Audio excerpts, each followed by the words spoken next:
सत्संग भजन करण जी भी फुर्सत कोन्हे।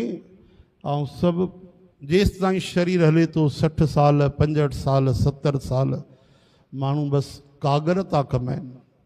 कागर यानी सम्झो था पत्र मुद्रा मनी पेपर, पैसा कमाइण जे पोयों लॻल आहिनि। बसि पहिरियों 50 साल में बन में हली वेंदा हुआ ऐं बन मालीअ जी भक्ति कंदा हुआ।